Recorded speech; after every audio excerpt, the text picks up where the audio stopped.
Greetings, true believers. It's your old pal Spider-Man. We are back. Back. It has been a great long while since I have done a shaving video. I think the last one I did was back in March of this year, so haven't gone a full year without doing a shave video, but it's been quite a while. Just this, that, and the other, everything's gotten in the way. I filmed a couple of videos and then just never found the time to edit and upload them, and just kind of fell off my radar. So we are going to try to start this up again. I can't promise with what regularity I might do them, but I'll try to get at least one a month, maybe once a week. We'll see where we go from here. If you have watched the channel for any amount of time, if you're used to listening to my voice, you can tell my voice is a little bit off. And that is because I just had surgery on my throat, and we'll get into more of that later.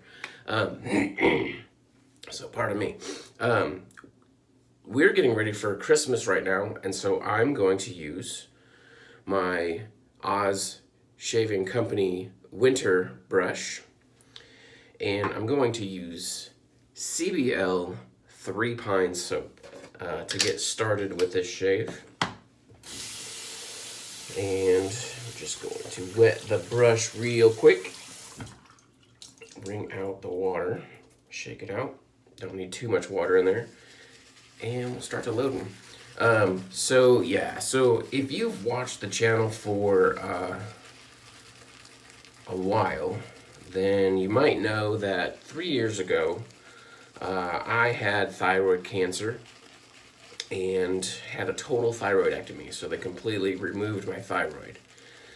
And recently, my labs have been coming back weird, and my cancer marker had shot up a bit. So they thought that my cancer had come back. Decided to go in and do another surgery and see what was going on in there. Found some tissue that looked suspect, and so decided to remove 19 lymph nodes, 9 of which were later found to confirmed to have cancer in them. I'm going to pause that story for just 1 second. So I've been in recovery for a while. I've been off of work for a couple weeks, and so I didn't really feel like shaving for like a week after my surgery.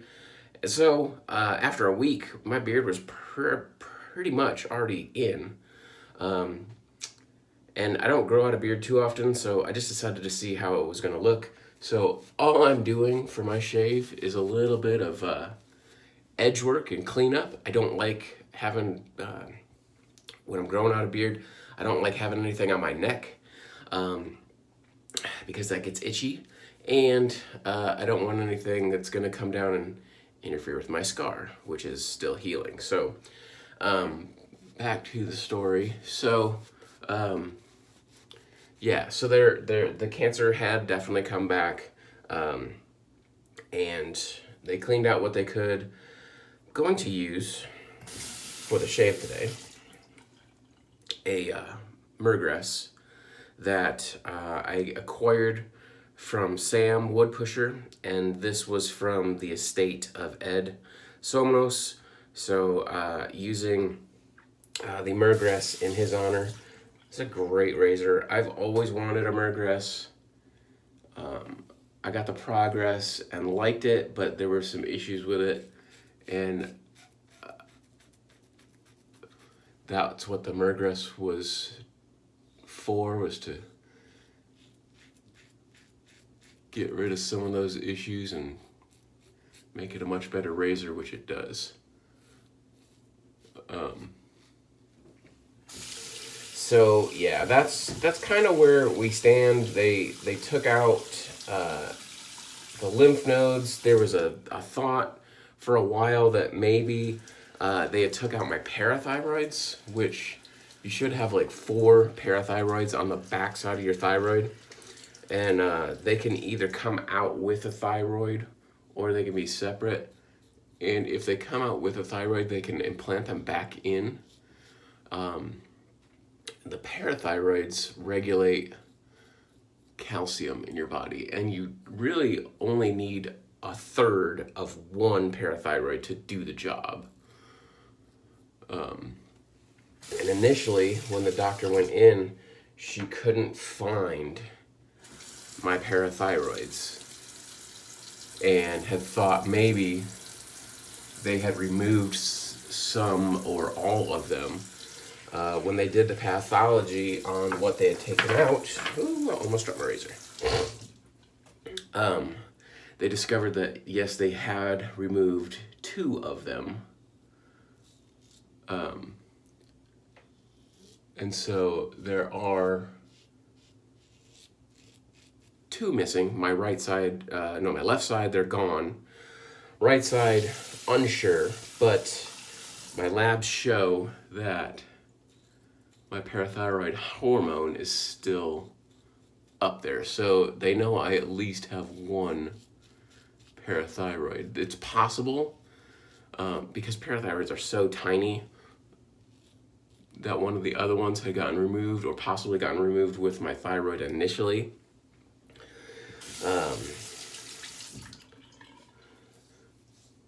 So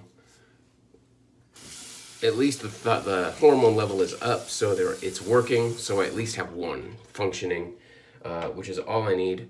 So I don't have to take any like calcium supplements. Hopefully, I'm kind of taking just Tums, calcium carbonate, during the recovery phase up until I see my doctor again, and they'll recommend whether I need to keep on them. But I'm guessing that when I go see my doctor in 2 weeks, she's gonna tell me that I don't have to take that anymore.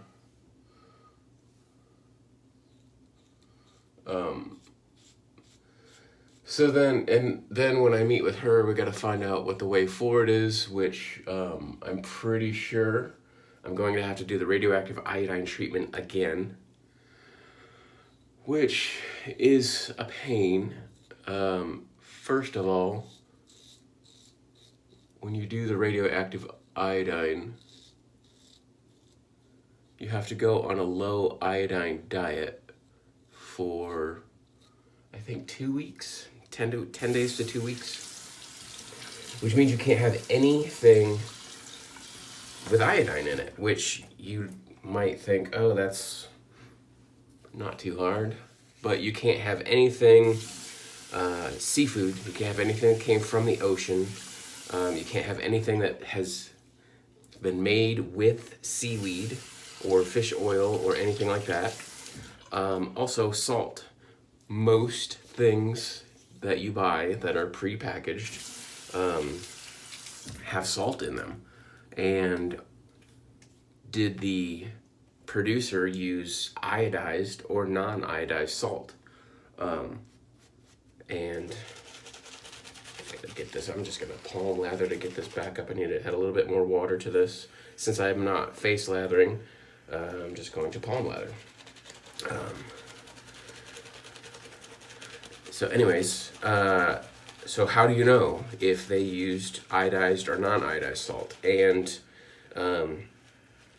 customer service as it is, sometimes you'll call a company and ask them something, and they'll tell you one answer out of ignorance, and maybe it's something else. So can you really trust anything you get? So really, you can't have egg yolks either. Like, you can't have cheese. So when you're trying to eat, which I'm not currently, but when you're trying to eat a diet like keto, not being able to eat egg yolks and not being able to eat cheese is a killer. Luckily, there's a group out there, because this is actually a pretty common thing to have to go on low iodine diets for one reason or another. And there's a group out there that does heavy research, gets with the companies to find out which products are safe to eat. meaning which companies have confirmed that they do use non-iodized salt. So that's just the first pain in the butt. The second pain is when you take the pill for the radioactive iodine. Well, you have to go in and you have to get like a shot, and then you have to go in like the next day and get a second shot, and then you have to go in and take this pill. Well, once you take the pill, you are actually radioactive. You're giving off radioactive particles, which can be harmful to other people. When you go low iodine, and what you're doing is you're starving your body of iodine, and then the radioactive iodine, iodine seeks out thyroid tissues, or rather the iodine tissues seek out thyroid. That's where they want to go to be absorbed, is in the thyroid. So I'm just going to clean up. I'm going to call that good. I'm just doing a little bit of edge work, so I'm not really too worried about going multiple directions there. But we'll clean this up and finish up. It seeks out that iodine because it's been starved for iodine. So if there are any thyroid particles left, it'll take up that radioactivity real fast, and the radioactivity will kill off any residual tissue, cancer cells, anything that might be remaining. So for, I forget how long it was, at least a few days, if not a week, you can't be within like 6 feet of anybody, which with COVID, we're kind of used to that, although we're getting away from that, so that's good. You can't be in close proximity with anybody. You can't, all of your clothing that you wear shouldn't be handled by anybody, so you need to keep all your laundry separate. Any, thing that you sweat on, any bed sheets or pillows or anything like that needs to stay separate. So it's just a big pain. Going to dry it off a little bit and then follow up with some post shave. So I got that to look forward to. But some good things to look forward to. Well, hopefully, one is being cancer-free again. So I thought I was the first time. Cancer came back. That sucks.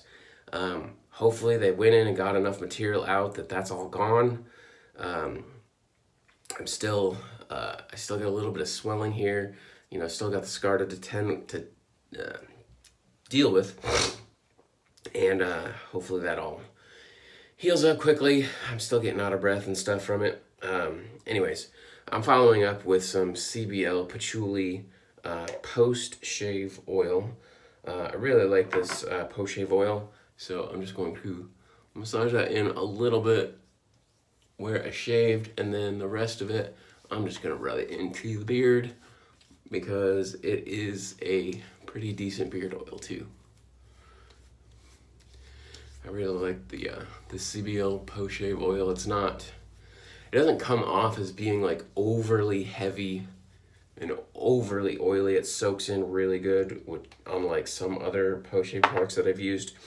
And then, so I'm probably not gonna do a video for another few days at least, but I do have a series of soaps lined up for leading up to and the few days past Christmas, all my Christmas scents.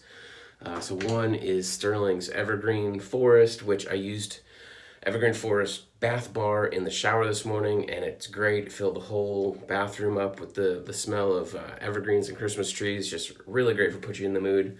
I've got a couple of the CBL scents, Alpine and Christmas Memories. We'll be using that one the day after Christmas. Winter from Oz to match the Oz shaving brush. And of course, got to use Christmas Eve from Sterling on Christmas Eve. Uh, Now I don't have too many Christmassy aftershaves. I've got Winter by Oz. I've got the Evergreen Forest by Sterling. And I think that's it. I don't have any matching aftershaves for the rest of them. So one thing that I like to use, it's kind of a year-round scent for me, but I think pairs especially well at Christmas time, is just some bay rum. I've got the Grand Bay rum. I think bay rum just can go with everything.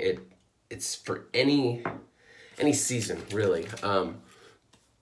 It's a great scent of the islands, so it's a good summertime scent. But it's also spicy and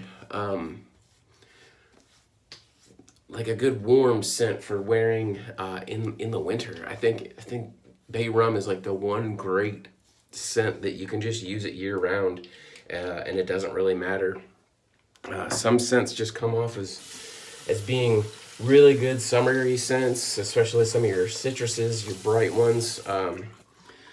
And some things are really heavy. If they've got a lot of heavy spices, like a lot of frankincense or things like that, they just come off as being really heavily winter scents that it's just too much if you wear them in the summer when it's hot out. It just projects so much that it's too much. Bay rum is a great just all around scent, so I love that one.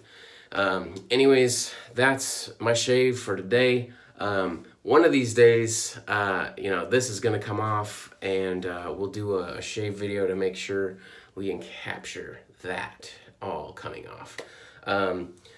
But I'm Spider.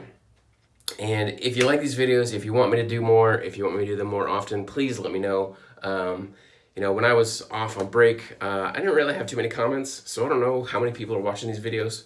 I didn't get the impression that too many people were really missing me, which is fine. But if you enjoy watching these, please let me know.